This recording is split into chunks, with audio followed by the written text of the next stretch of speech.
we have Father Anthony Cekada, known arch Sedevacantist, with us to talk a little bit about this forbidden subject. And when I say forbidden, it's because among traditionalist circles, when I say traditionalist, I am casting a very big tent.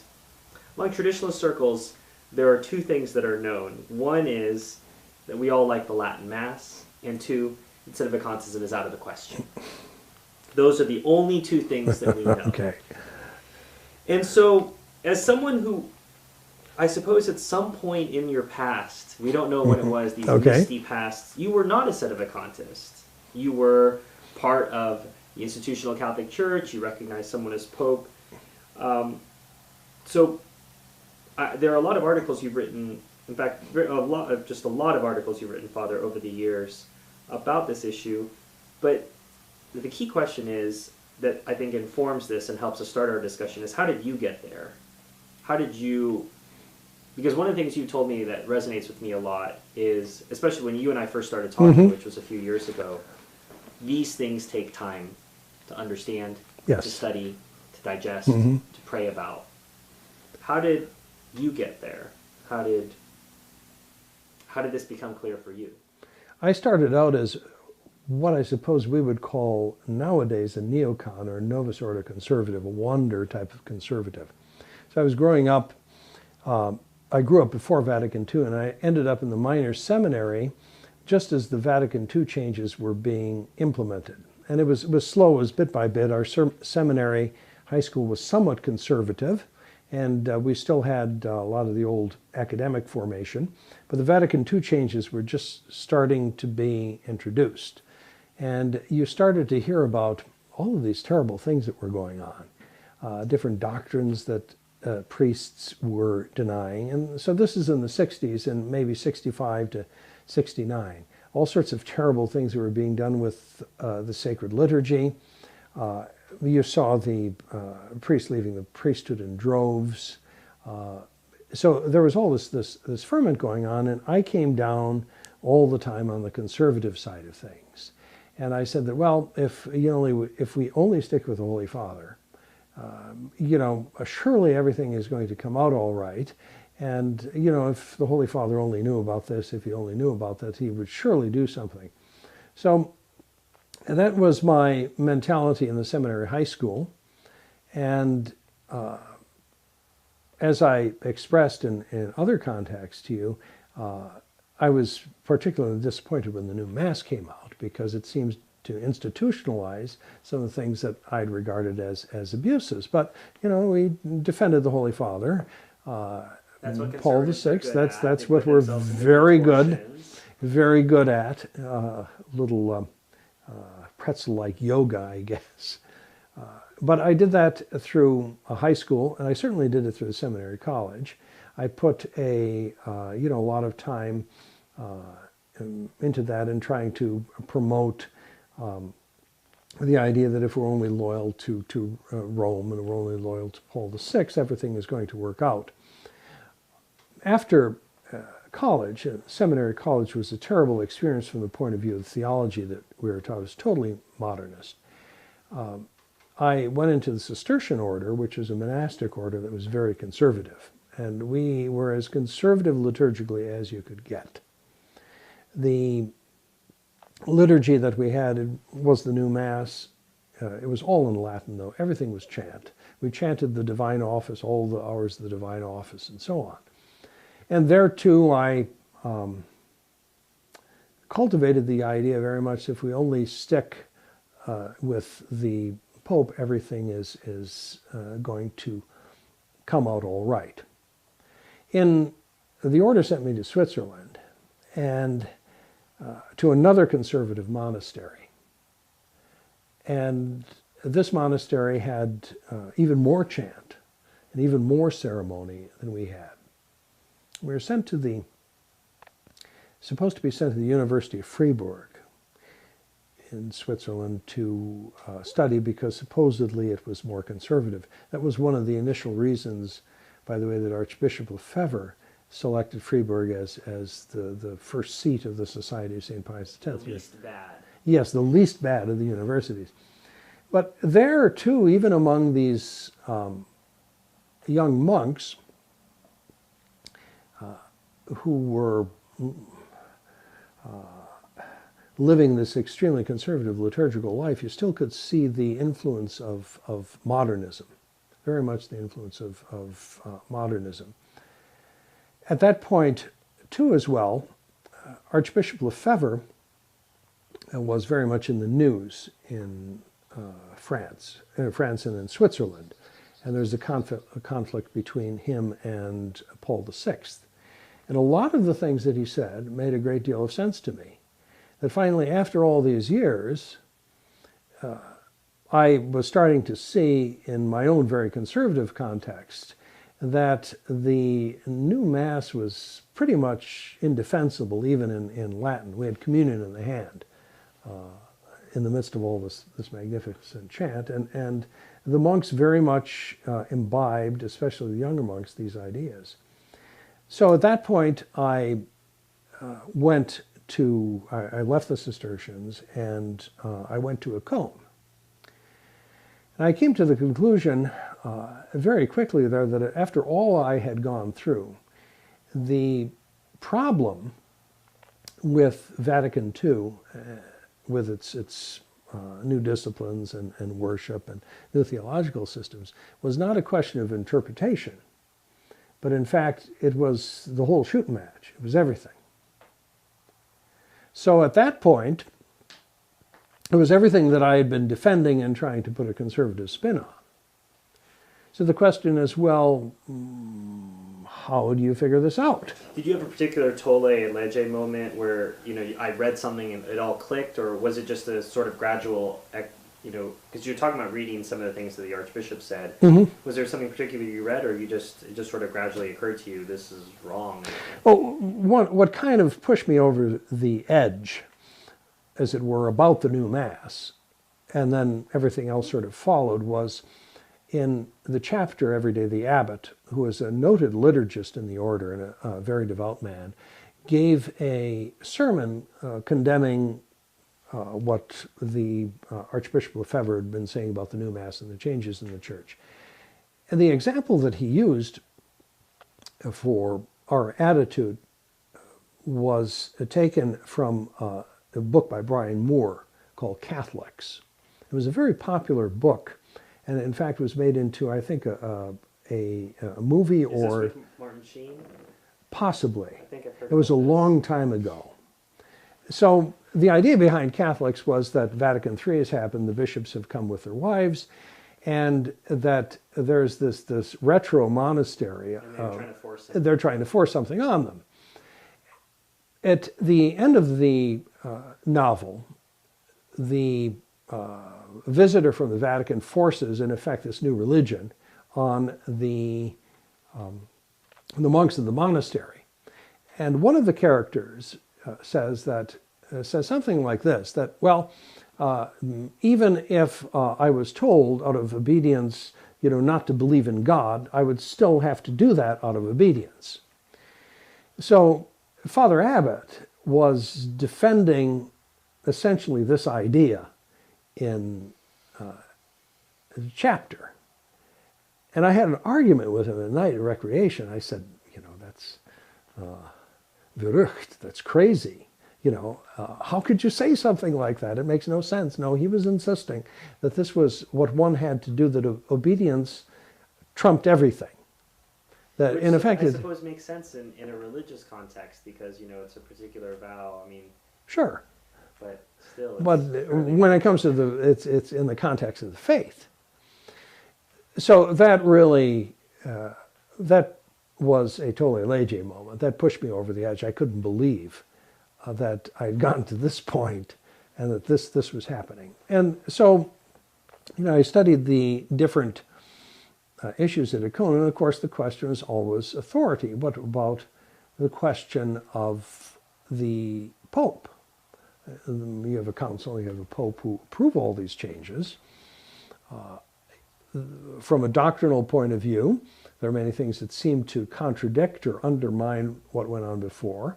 From the point of view of Catholic worship, you have this form of worship that admits of all sorts of sacrileges. If they're guaranteed by the authority of the church, how can this be? And that in turn got me thinking about the question of the Pope. And is this about before Paul you're VI. at a cone or while you're at a cone? This is shortly before I get there. Because the question is, well, we're going to a place that the Pope condemns. What do you think about it? How should you put this into context? What's the explanation? What's an explanation for it that's consonant with Catholic doctrine? So you had at a cone in those days, we had all sorts of ideas and opinions on this particular question. And there were some who, in fact, said that no, in fact, Paul VI was that he was a heretic, and he could not be the Pope because he was a heretic. And this was seminarians and professors. Yeah, and this was a permitted thought. This is not a thought crime at that particular point. There wasn't crime stop happening. No, they weren't whistling you over during recreation. The term Sedevacantism actually didn't exist. That was, I think, only came to be used in the 1980s.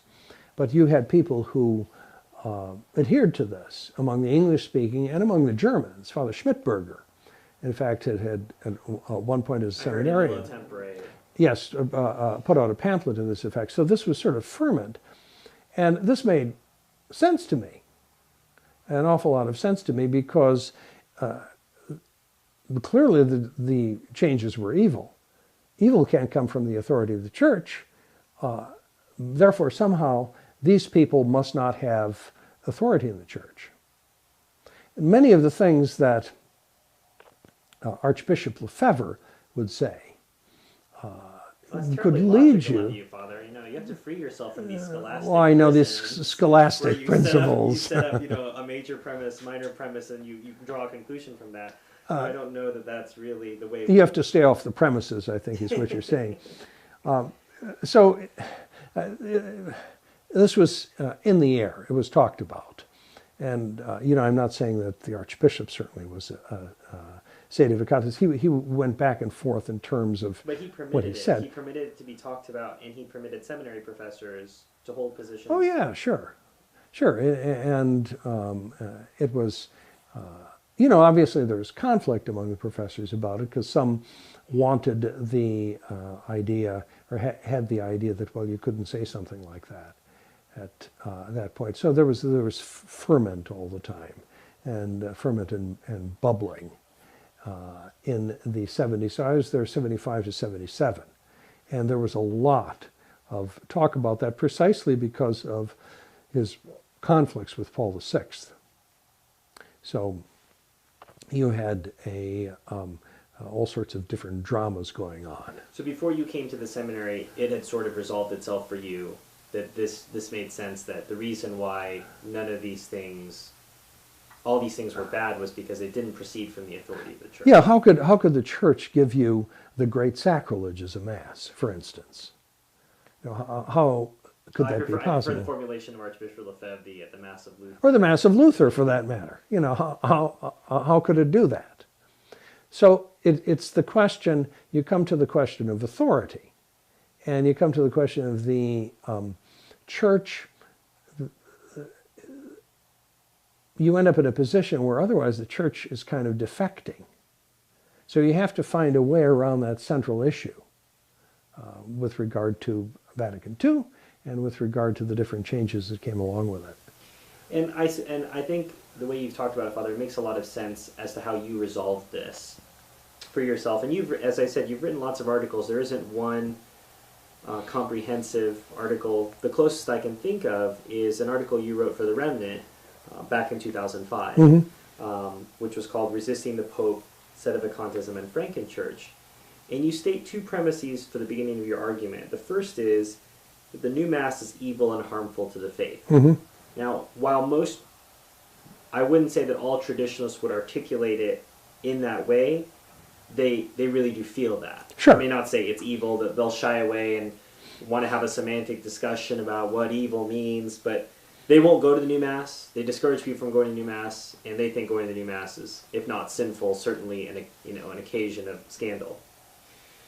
The second point that you make is that the teachings of Vatican II and the post-Vatican II hierarchy often contradict pre-Vatican II teachings and at least fall under the heading of doctrinal error. Yeah. Again, while a traditionalist may not formulate this tight, limiting phrase... That's because Walter Matt limited me to 3,000 words. So that concentrates the mind. That's true, but they would agree with you. So I grant these two general points as a starting place, and I think it's a reasonable place to start. There's not too much baggage there. New Mass equals bad, Vatican II equals bad. Yeah.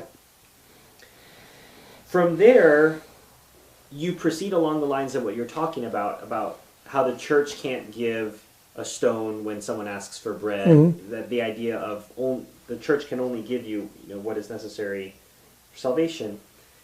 I think over the years, as you've dealt with the same old reheated, microwaved leftovers of arguments, people continue to pick up the same objections and treat them as if this is the causa finita est part of the arguments. Well, I mean, Vatican II is a pastoral council. Therefore, there's nothing doctrinal there, so you don't have to worry about the whole heretical thing. This is their get out of jail free card. The Peter resisting. Paul. Peter resisting. That's the. Or Paul resisting Peter. Yes. Okay. That is the quote, or Roma locuta est, causa finita est, or the prima sedes. Nemine judicator. Yeah. These are all. They've been microwaved. They've been brought out. Well, this will clearly defeat Father Cekada's arguments.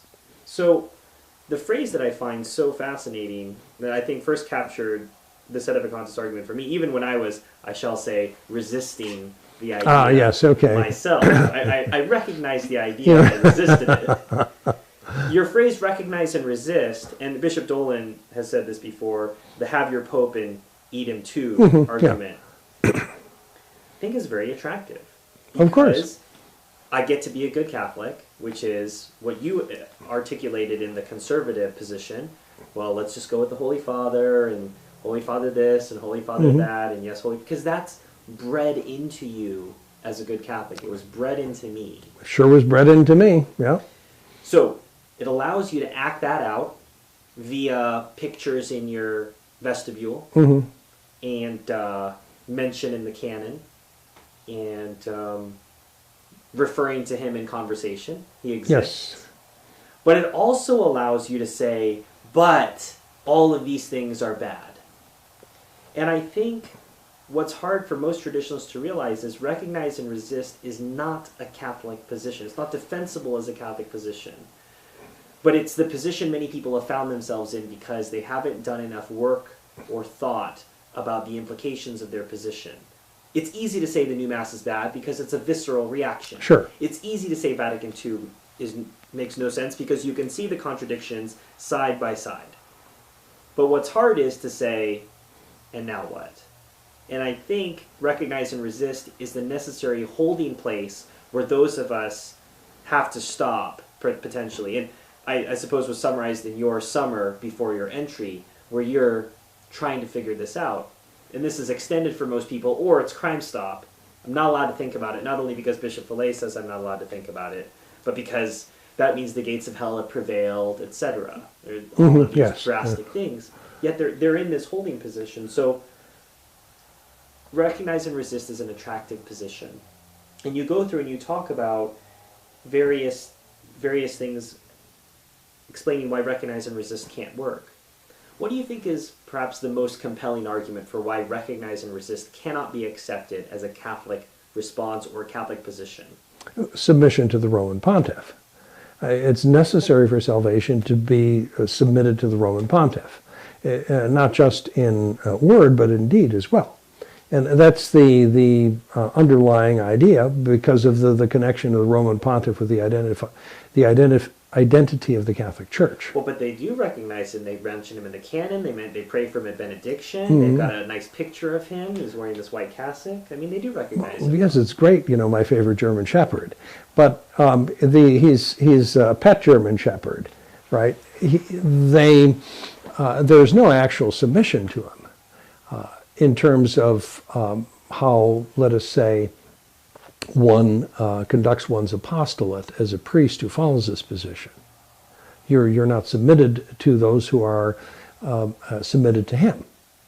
And this is completely out of the way of normal things, how that is supposed to be for a Catholic. But we're allowed to resist him because that's what Peter did to Paul and everything.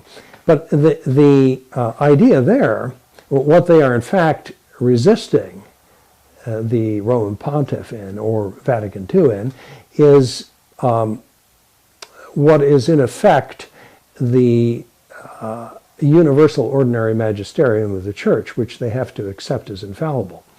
The people in this position reject many of the teachings in the New Catechism, let us say.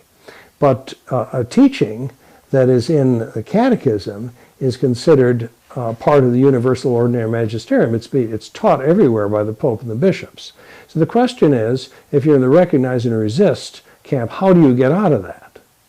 And well, you're just the answer tradition. is, that's what you're doing. You're following yes, tradition. you're just following tradition, which is their fallback. But in terms of Catholic theology and an understanding of the nature of the Church, it never addresses the issue. How can the Church give you error? How can the Church give you something that contradicts what was said before?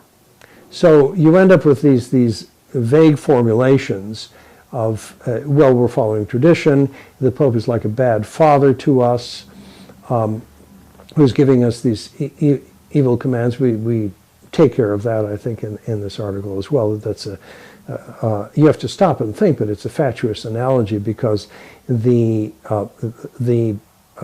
father has dominative power over you, and he is always your father, and always continues to be your father. Whereas the Pope has jurisdiction over you, which is something completely different. He can make laws, and it is a public power that is given for the good of the Church. So you have these different false and fatuous analogies that the recognize and resist crowd engages in. And those, ultimately, when you look at them closely, really do not fly. Or, for instance, the idea of resisting commands. The Pope gives you an evil command. And that's completely different from the question of a law, which is an act of public jurisdiction.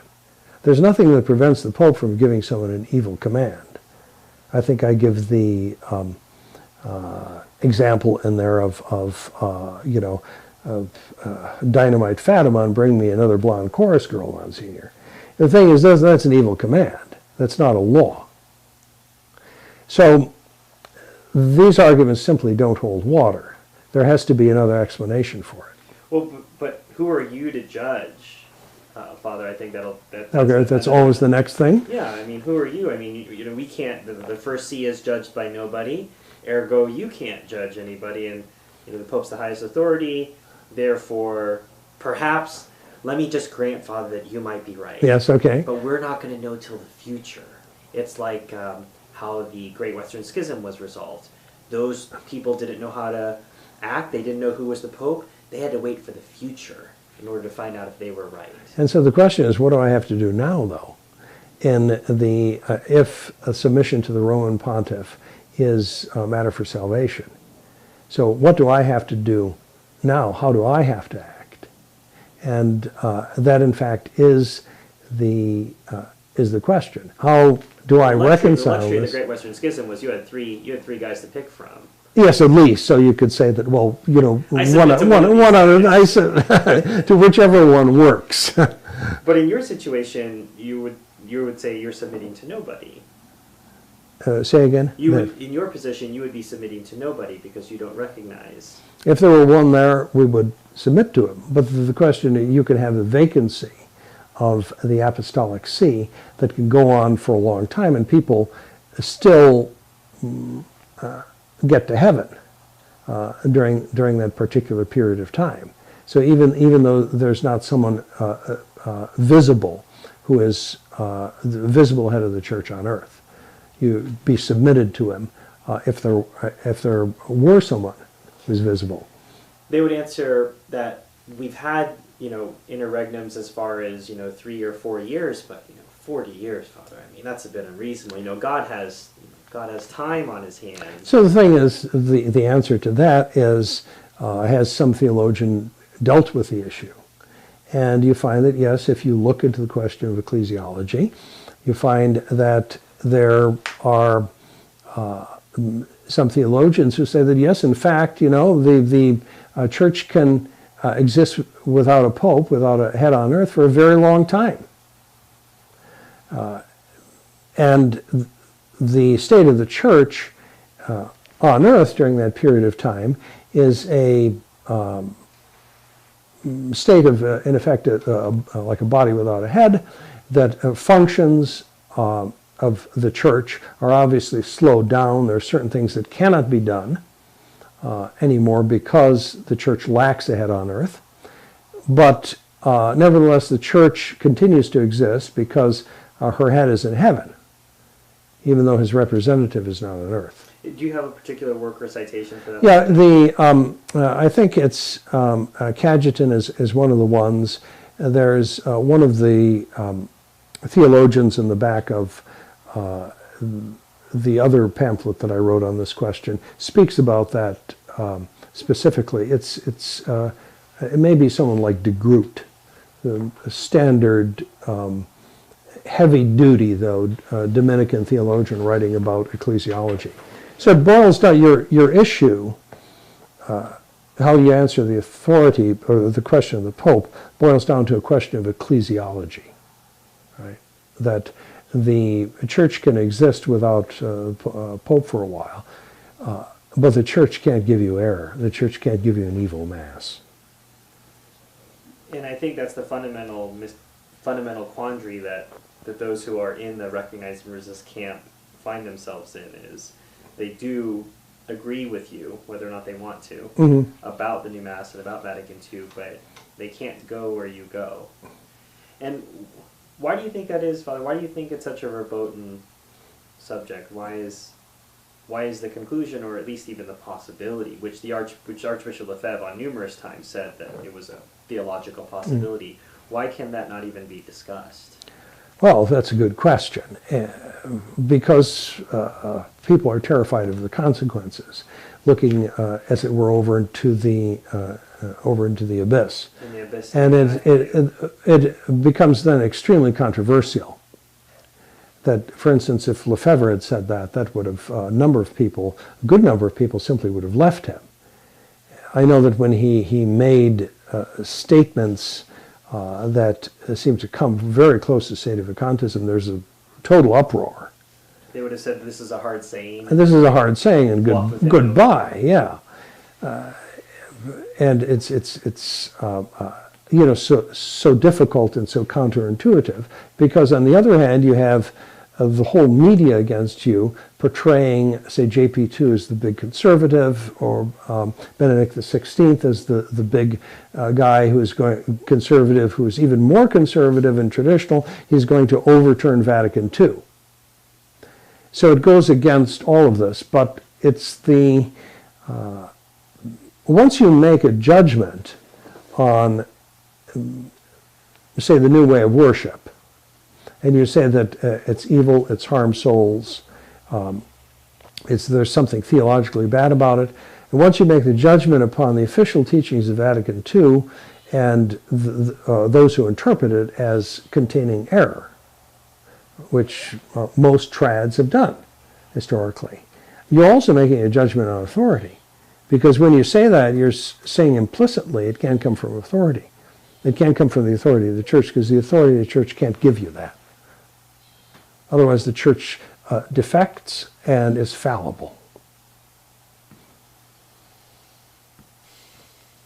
This is the question of Sedevacantism is based on a notion that has a foundation in theology, that someone loses the faith, someone can lose the faith, because both baptism and faith are necessary to be members of the church. When he becomes a public heretic, that loss of faith becomes manifest in public, he puts himself outside the church. If he's in a position of authority, he puts himself outside of that position of authority as well. That is possible. The canonists, theologians tell you that. And you have two popes who admit that that's possible. Paul IV in his bull cum expostulatus, whatever you may think about its validity now, and Innocent III. And they say the Pope is already judged who falls into heresy. So that is a tenable position in terms of canon law, papal teaching, etc., and dogmatic theology. What is not a tenable position is the idea that the authority of the Catholic Church gives you evil and gives you some species of error. And I think that's interesting. You go back to Vatican II, because I think a lot of people would be intimidated by the notion that they'd have to read Benedict XVI, that they'd have to read, if they could even do it. I mean, it's just such tough slogging when you get through it. But that they would have to read it and then make some sort of judgment as a private layman. But you're pointing out that they're already making that judgment by refusing to go to the new Mass and by refusing the teachings of Vatican II. Sure. So just by refusing the new catechism. If you are in the recognize and resist camp somewhere, well, if the priest comes in and says, we're going to use the John Paul II catechism, there'd be an uproar. You say, no, it contains error. You know, it's all that ecumenism and religious liberty and all those funny ideas about the church. We can't teach our kids that. You know, little Marcel, I mean, we have to cover his ears, you know. But you've already made the judgment. And I tell people that once you start with those two ideas, that there is the new Mass is evil and harmful to souls, and that the official Vatican II and post-Vatican II teaching contains error, you're already become a Sedevacantist. It's just that you don't know it yet. I think you make that point at the end of it. At the end of the last line of your article says, all traditionalists therefore are really Sedevacantists. It's just that they haven't figured it out yet. And I think that that's the reality of the recognize and resist camp, and that's part of why it's a transition from the indult to recognize and resist to sort of, because it's a gradual realization of where this leads me. Sure. But that's ultimately what's going on, is a recognition of the consequences of what this means when I make this judgment. Because when you're in the conservative camp, you don't make that judgment. No, you don't. You say Vatican II must be good because the Holy Father said it, and then you have a pretzel sandwich. By the time you get there into the recognize and resist camp, people just, I think, you've alluded to it before, the abyss, it's just, I don't want to, very modern saying, I don't want to go there. I have people don't. Yeah, they're comfortable. I have my Latin Mass. I've got a school for my kids to go to. We've got devotions on Thursday night. Father does catechism class. We don't talk about this. Why are you trying to stir trouble? I don't want to go back to garage masses. I don't want to be driving Father, on his Mass circuit. We're happy. And while that may sound fairly callous, I do feel that summarizes the position of most recognized and resistors. They just don't want to talk about it, or they'll just send me to an article, the one or two articles that have resolved this issue for them. So here, read this article and this will fix it for you. Because this issue is not about one article. This issue is not going to be resolved by, even, as I said, I think that your Frankenchurch article is a good article. I think it's a start. I think for those who really want, they're going to have to do the hard work, which most people aren't willing to do, which you alluded to about Cajetan, which is you're going to have to go look it up. Yes, precisely. And most people just aren't willing to do it. They want to be told, and they don't realize this is exactly what happened and how we got into this mess in the first place, is because they just did whatever Father told them. Father told them this was a transitional rite. Father told them that this was sanctioned by the Vatican. I've got mimeograph sheets that we're using for the missal, but Father said it was fine. But they're just repeating it. So they're talking about how, oh, the 60s were so bad, and we just went along with whatever Father said. But now, Father writes an article against Sedevacantismo. That means that that's it. I don't need to talk about it anymore. Yes. When it's been foreseen by theologians in the church that this could happen. Precisely. It's even been seen by a pope, but they don't want to read it, or if they do, it says, well, I read an article about it, therefore you're wrong. Yes. It doesn't even seem like you could bring the specter of, the Archbishop and say, well, the Archbishop said it was a possibility. Well, that was in his time. But now, that was then, this is now. Yeah. And that brings us to, where we are now, which is, well, let me pause on that. The question then is begged, Father, let's grant that you're right. Now where are we? What do we do now? Don't we have a conclave? Don't we elect a new pope? Well, we wouldn't have the authority to do that. But you have the authority to judge who's the pope. Well, how that works, though, is actually we don't, you have to understand what you mean about judge. You make an individual judgment of whether or not something is Catholic or not in the case of the new Mass. That's not the same as a legal judgment. Legal judgment where you're sitting in the position of a judge, let us say in the ecclesiastical court. You don't have, all of that stuff is based on human law. And when it comes to the question of the Pope, it's clear from the teaching of Innocent III that he says the heretical Pope is already judged. So there's no need for anything like that, some sort of a judicial procedure. Where you do run into a problem in terms of church law and conclaves and exotic stuff like that is that it is very clear in church law that you cannot fill an office unless it is clear that you have the right to fill that office, and unless there's a declaration from someone in authority that the office is vacant. We can't do that. Right? We can't start the legal mechanism up to start a conclave. Who would have that authority? Well, the thing is that, I mean, at that point, I have to say that I don't know. The theologians have taken, in the 14 and 1500s, took the question of what would happen if there's an extinction of the College of Cardinals. Well, they say that the clergy of the city of Rome would have the authority to elect a head because he would be the head of the Roman Church. So they have thought about this. They've talked about this. Well, then the next question is, what if you didn't have the... what if they all died in a plague or something. Well, then the theologians say the church would then have the power to designate someone as her pastor. And then that's where they stop. Unfortunately. Which dog or cat in Rome. Yeah, so so I have to say that, from the point of view of procedure, I don't know.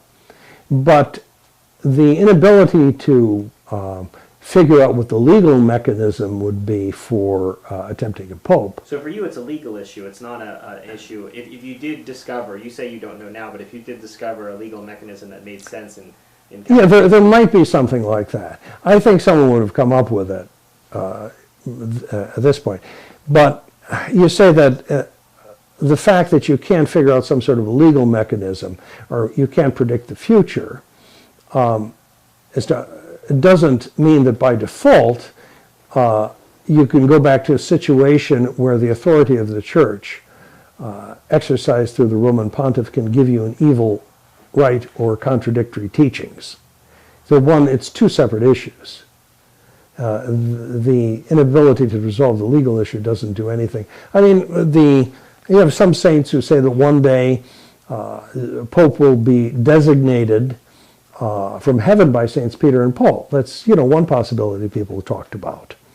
So in addition to the General Council. So who knows? But that doesn't resolve the problem of authority the authority of the church giving you something evil. You get no contradiction. You end up in Sedevacantism. You may end up in mystery as to what's going to happen in the future, but you don't end up in contradiction, where you get a defecting authority. Well, and I think that's I often see in an article, article name like, Sedevacantism a dead end, or, where have you taken us? Yeah. You've taken us to a dead end, and that's a sterile faith, and, the Catholicism's sterile, and that's where you're taking us. Or they'll argue from, a number standpoint, Sedevacantists aren't very numerous, you don't have a lot of religious congregations, clearly there's not, by their fruits you shall know them, there's not a lot of you, therefore you're wrong. That's another way. So you're looking at effects, as you're saying. Sure. Rather than going back, the root issue is, can the church do this? Okay. If you can answer that question, then we get to play the what if. But since you can't answer that question, you can't really bring up well, this is a dead end, or we don't know where this goes, because you haven't answered the original question, which is recognize and resist a Catholic response to the current crisis? So you're willing to concede that the end of Sedevacantism, or shall we say, the conclusion, leads you to sort of a mystery as to where we are in church history. Who knows? And this is where the Great Western Schism analogy, though, does work. The people in that situation did not have an idea about how it was going to be resolved. And that's essentially what we have. But we know that it can't be a defecting church. And I think what's fascinating about that situation as well is that the church didn't go back and define, well, this guy was pope from this time to this time. I think partly because they were just glad that the whole situation was over, but I think partly because you're back to your point about, well, what happens if all the priests die in Rome? Says, well, do we really need to go back that far? It's a sort of they didn't. Sort of dangerous territory here when we go back. So there are a couple sidebars here which I find interesting that I don't think they touch on the matter in the real heart of the problem, but they are an obsession among traditional Catholics. Okay. The first is that I would call them the hardcore Fatima people. Father can't be right because Our Lady said that Russia will be consecrated to the Immaculate Heart by the Pope, and that there will be a period of peace. Since consecration has not happened, and you have to have a pope to do the consecration, Father is trying to go against Our Lady, ergo Father is wrong. Yes, that's a whole... That's putting you against Our Lady. Yeah, and you don't want to be against Our Lady, so there are a whole series of wrong propositions in there. The first is Fatima. It's private revelation. And you do not have to accept private revelation, and it's not a correct correct data really for dealing with a question like this. And in fact, Archbishop Lefebvre himself said at a conference at Econ that it was a distraction. The whole Fatima issue was one big distraction away from the real battle, which is with modernism.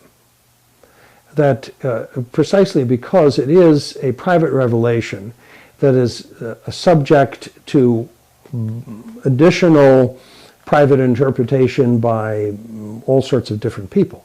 So it really doesn't work, from that point of view. So you have private revelation is, even as edifying as it is not really necessarily a starting point as to give you an underlying principle for some sort of theological argument. Then B, that is, you have people who are putting interpretation on top of this private revelation, in the sense that they're saying, well, it wasn't done, A, or B, it wasn't done properly, Pius XII or whoever didn't do it properly. And then from that they're going to the idea that, well, you have to have a pope to do this, therefore. So it's an argument that it's weak at every juncture.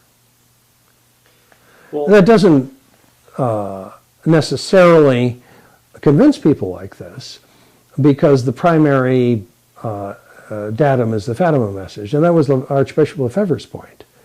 And that's why it is this sort of argument is really a distraction. Well, I suppose I want to put an asterisk or a footnote here, Father, because I would say that, would it be fair to say that you're someone who's personally edified by the message of Fatima, and you've probably given some about it? Sure. And but you have to understand that where it fits into the big picture of Catholic theology. You're not willing to take that, what happened at Fatima, and use it as part of a discussion about ecclesiology and the state of the church. Yeah, you can't use that as a starting point, because you're going to run into as edifying as any private revelation is. That's even especially those that are approved by the authority of the church. It doesn't work that way in terms of resolving an issue of ecclesiology.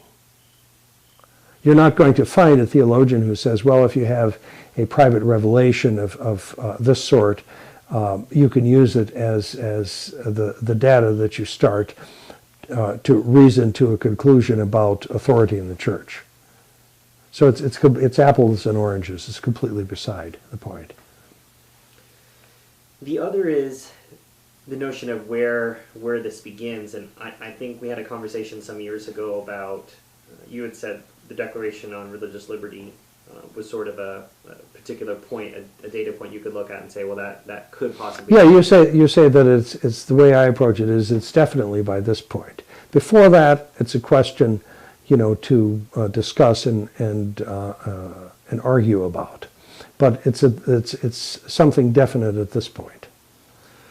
But I think I'm drawn back to your point originally that, it doesn't matter. I don't have to judge John Paul II or Paul VI or John the 23rd, because the original disputes with Vatican II, which both John the 23rd and Paul VI participated in. So that's this. Sure, and we say that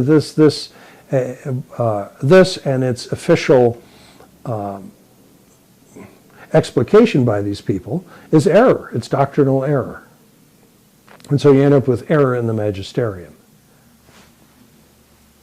And the magisterium of the church becomes inherently unreliable. And you have to protect yourself from the magisterium because it's giving you poison and it's giving you good things. And you have to go through and you have to sift it. And you have to find what's consistent. Yes, Father Schmidberger's. And criblé, I think, was the French word that he used. And you have to sift through it. And that's actually a good description of the procedure.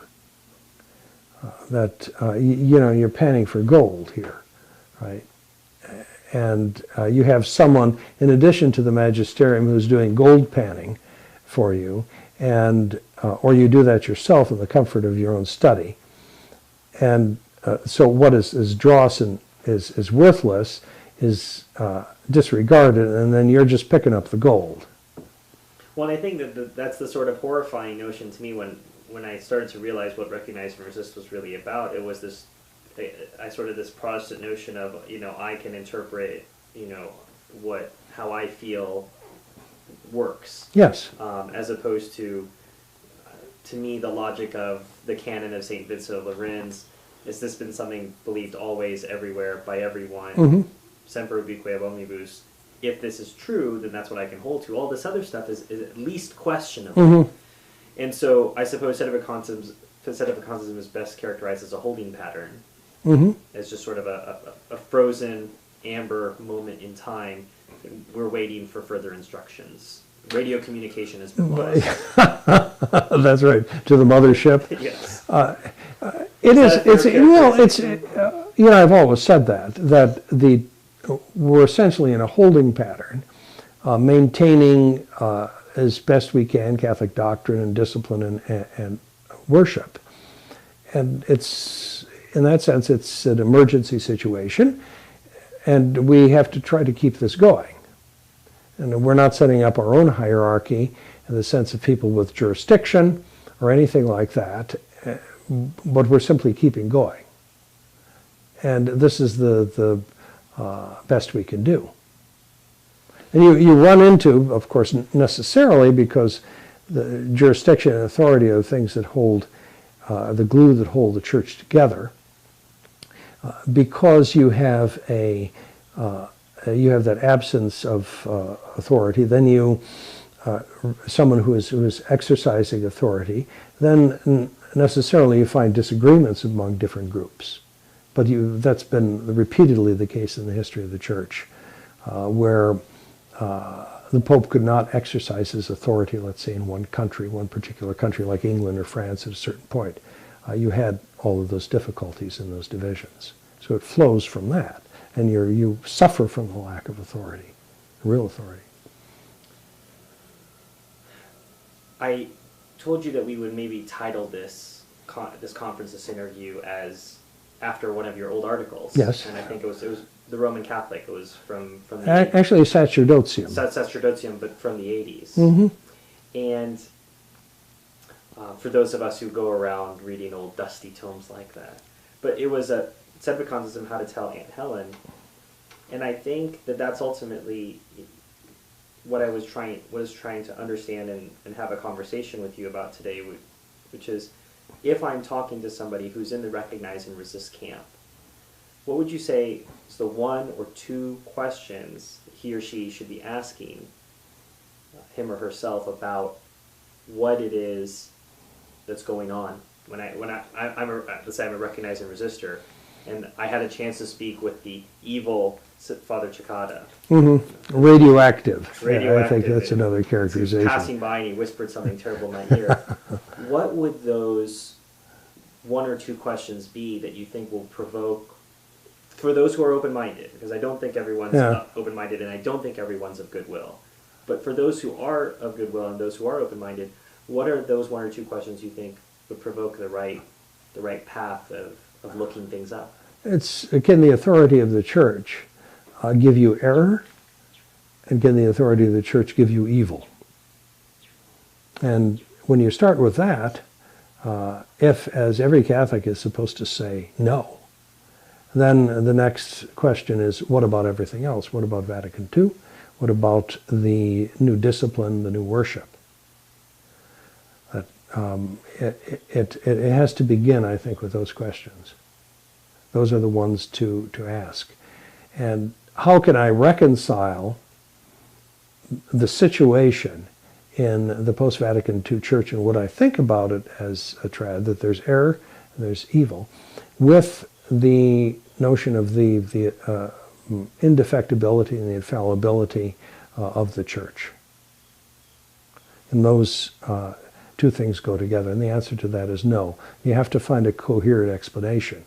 If it's not, if the church herself can fail, you have to remember that men can fail. When they're men of the church in positions of authority, they lose their authority. And that is the only explanation that can be coherent in terms of Catholic theology. Well, thank you very much for your time, Father. My pleasure. Say hi to Aunt Helen for me. I sure will.